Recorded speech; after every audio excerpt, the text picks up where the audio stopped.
Salam sejahtera dalam kasih Kristus. Jemaat yang dikasihi oleh Tuhan, Shalom. Bagaimana kabarnya? Sehat dan baik tentu adalah harapan kita bersama. Oleh sebab itu, mari kita awali hari ini dengan penuh semangat, harapkan yang terbaik, dan nikmati setiap momen indah yang menghampiri kita. Nas yang menjadi dasar pemberitaan firman Tuhan pada saat ini diambil dari kitab Perjanjian Baru, dari Yakobus pasal yang ketiga, ayat yang pertama hingga ayat yang ke-12. Dengan perikop dosa karena lidah. Sidang jemaat yang dikasihi oleh Tuhan, apa itu dosa karena lidah? Dosa karena lidah adalah sebuah perilaku yang berdosa, yang terjadi melalui perkataan dan yang tidak menyenangkan atau mungkin menyakiti bahkan merugikan orang lain. Meskipun lidah hanya sebagian kecil dari tubuh manusia, namun lidah memiliki peran yang penting. Selain berfungsi untuk merasakan dan menelan makanan, lidah juga merupakan sarana utama dalam berbicara dan berkomunikasi. Baik itu berkomunikasi terhadap sesama maupun berkomunikasi terhadap Tuhan. Surat Yakobus ditunjukkan kepada 12 suku yang berada di perantauan. Jemaat yang menerima surat ini sebagian besar sedang menghadapi tekanan sosial dan konflik internal, termasuk kesenjangan ekonomi yang menyebabkan diskriminasi. Pada masa itu juga peran seorang guru dianggap sebagai orang yang sangat berpengaruh, yang setara dengan peran rasul dan nabi. Sehingga guru pada saat itu sangat dihormati dan dianggap sebagai sosok yang terpandang dan sebagai orang yang berpendidikan dan hebat. Yakobus memberikan nasihat keras terkait pengendalian lidah. Ia memperingatkan guru agar berhati-hati dalam pengajarannya, karena kita tahu kualitas ajaran itu sangat dipengaruhi oleh perkataan. Lidah dianggap menentukan kedewasaan manusia, kedewasaan rohani, dan setiap ucapan dan akan dipertanggungjawabkan dalam penghakiman. Pesan Yakobus bukanlah melarang menjadi guru, tetapi lebih menekankan pentingnya keseriusan dan motivasi dalam memegang peran ini. Hal ini yang menjadi penting karena beberapa orang cenderung merasa lebih pintar dan hanya mengkritik tanpa memberikan kontribusi yang positif. Kecenderungan ini disebabkan oleh kenyataan bahwa banyak perkataan yang dapat menimbulkan kesalahan dan orang yang banyak berbicara sangat sulit untuk mengendalikan lidahnya. Dalam Alkitab dikatakan bahwa lidah yang tidak terkendali dapat menjadi sumber dosa. Nas ini menjadi menarik karena penuh dengan perumpamaan tentang kekuatan dan dampak lidah. Yang pertama, lidah diibaratkan sebagai tali kekang pada mulut kuda. Meskipun kecil, namun memiliki kemampuan yang dapat mengendalikan seluruh tubuh. Yang kedua, lidah dibandingkan dengan kemudi kapal yang kecil, namun mampu mengarahkan kapal yang besar. Hal ini menunjukkan bahwa lidah memiliki kekuatan yang dapat mempengaruhi arah hidup kita. Yang ketiga, lidah diibaratkan sebagai api yang kecil yang dapat membakar hutan yang besar. Hal ini mencerminkan bahwa perkataan buruk dapat merusak seluruh hidup kita. Namun, sedang jemaat sekalian, nas ini juga menyeruti bahwa lidah memiliki dua sisi. Dari mulut yang sama, lidah bisa menyampaikan kata-kata berkat atau mengucapkan kutukan. Lidah dapat digunakan untuk memuji Tuhan, namun juga dapat digunakan untuk mengutuk sesama kita manusia, yang dimana manusia adalah yang diciptakan menurut gambar dan rupa Allah. Lidah juga dianggap sebagai binatang yang buas. Meskipun manusia memiliki kemampuan untuk menjinakkan berbagai hewan di bumi, namun mengendalikan lidah baik milik kita sendiri maupun orang lain tetap saja sulit. Karena lidah memiliki kecenderungan untuk melanggar batasan, layaknya seperti ular yang menyemburkan racunnya. Oleh karena itu, Yakobus menegaskan bahwa mengendalikan lidah memerlukan kewaspadaan, usaha, dan juga doa.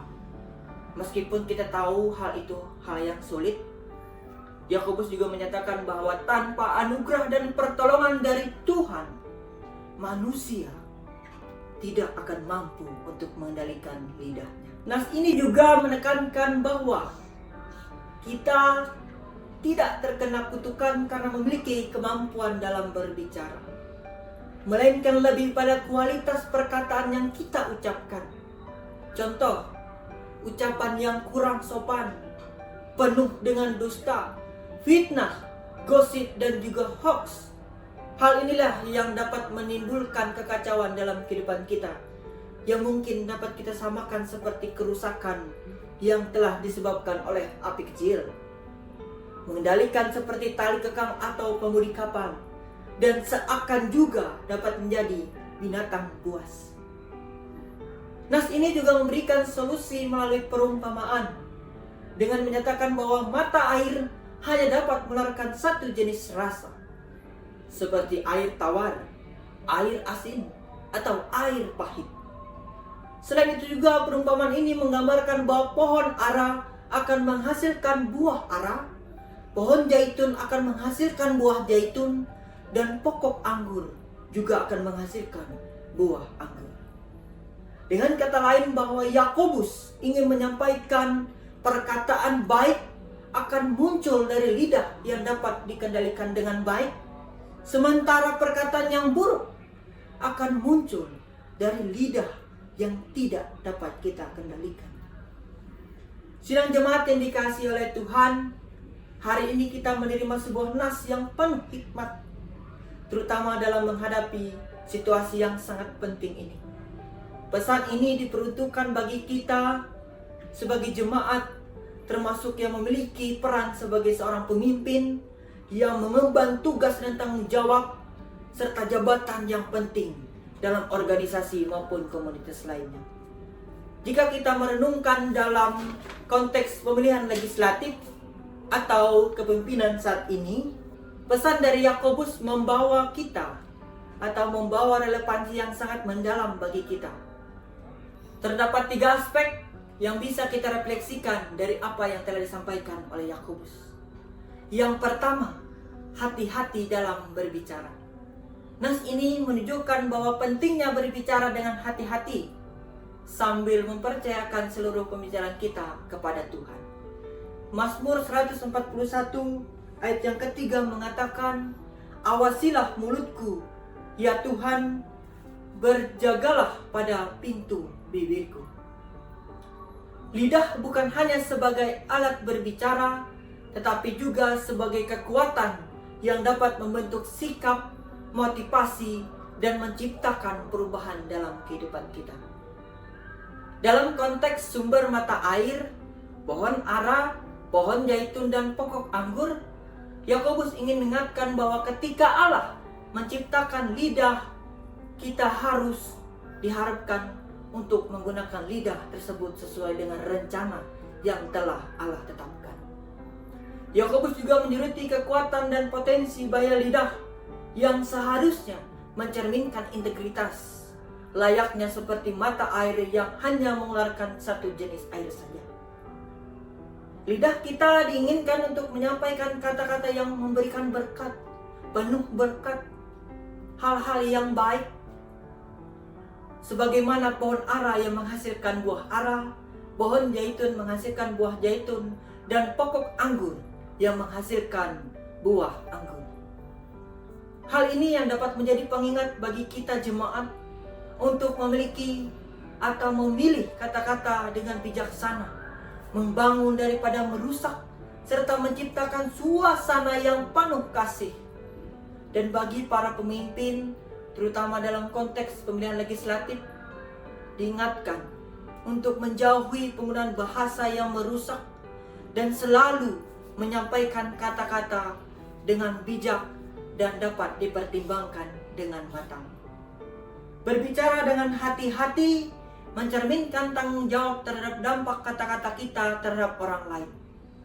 Pesan ini menegaskan pentingnya integritas sehingga perkataan kita selalu berlandaskan pada kebenaran. 2 Timotius pasal yang ketiga ayat yang ke-16 mengingatkan kita bahwa sumber kebenaran itu adalah demikian. Segala tulisan yang diilhamkan Allah memang bermanfaat untuk mengajar, untuk menyatakan kesalahan, untuk memperbaiki kelakuan, dan untuk memilih orang dalam kebenaran. Jadi, lidah kita diminta untuk mengajarkan kebenaran berdasarkan firman Tuhan. Air dan pohon juga melambangkan kehidupan, sehingga kata-kata yang dikendalikan oleh lidah memberikan manfaat kehidupan bagi orang-orang di sekitar kita. Yang kedua, bijaksana dalam tindakan. Nas ini juga mengajak kita untuk bersikap bijak dan menunjukkan tindakan yang positif. Amsal pasal yang ke-15 ayat yang pertama mengatakan, jawaban yang lemah lembut meredamkan kegeraman, tetapi perkataan yang pedas membangkitkan marah. Sidang jemaat yang dikasihi oleh Tuhan, bagi jemaat secara umum maupun calon pemimpin atau yang sudah menjadi pemimpin, kita diharapkan untuk menunjukkan sikap kedewasaan, kesabaran, dan kebijaksanaan.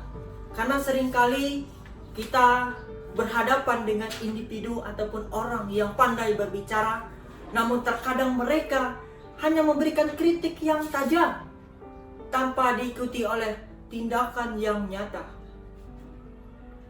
Hal ini bisa juga melemahkan semangat, membuat kita menjadi pasif atau bahkan memicu reaksi kemarahan. Oleh karena itu, pemimpin yang bijaksana harus tahu kapan dan bagaimana seharusnya ia bertindak, serta mampu menilai konsekuensi dari setiap keputusan yang telah ia ambil. Nas ini juga mengingatkan kita untuk bersikap bijak dalam bermedia sosial. Di era ini, akses sangat mudah melalui perangkat yang kita miliki. Dalam hal ini, lidah dapat kita ibaratkan sebagai jari yang digunakan untuk berinteraksi di media sosial.